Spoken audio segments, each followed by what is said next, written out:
अवधूत चिंतन श्री गुरुदेव दत्त श्री स्वामी समर्थ। आजच्या व्हिडिओमध्ये सर्व स्वामी भक्तांचे स्वागत आहे। प्रत्येकाच्या आयुष्यात नेहमी काही ना काही प्रॉब्लेम असतात। कोणाच्या मागे शनीची साडेसाती असते।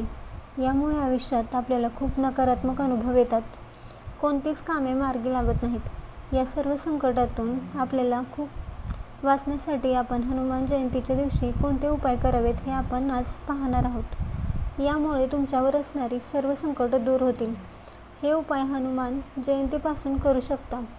सलग 11 दिवस हनुमान मंदिरात 11, 21, 31, 45 प्रदक्षिणा घालाव्यात। दररोज भीमरूपी महारुद्रा या मारुती स्तोत्राची 21 आवर्तने करावीत। 21 दिवस हनुमानाच्या कोणत्याही प्रभावी मंत्राचा जप करावा। तसेच ओम नमो भगवते हनुमंताय नमः या मंत्राचा 21 दिवस जप करावा। यामुळे कोणताच संकट येणार नाही।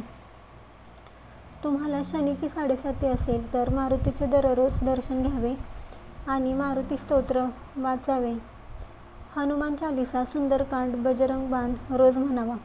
तसेच शनीची साडेसाती घालवण्यासाठी मोहरीच्या तेलाचा दिवा लावावा व त्यात काळे तीळ टाकावेत व मारुतीरायाची आरती करावी। यामुळे कुंडलीतील शनिदोष दूर होतो। हनुमान जयंतीच्या दिवशी हनुमानाला केसरी सेंदूर अर्पण करावा, कारण सेंदूर हा मारुतीरायाचा सर्वात आवडता आहे। यामुळे तुम्हाला नक्कीच लाभ होईल। सेंदूर बरोबरच चमेलीचे तेल देखील मंदिरात अर्पण करावे। तुम्ही पूजा झाल्यानंतर, आरती झाल्यानंतर लाडूचा नैवेद्य दाखवावा। यामुळे लाडू हे सर्वात दाखवावा, कारण लाडू हे सर्वात जास्त हनुमानाला आवडतात।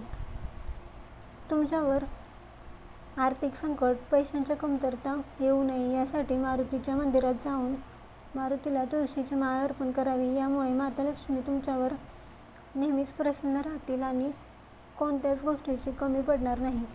तर तुम्ही यावर्षी हनुमान जयंतीला हे उपाय नक्की करा।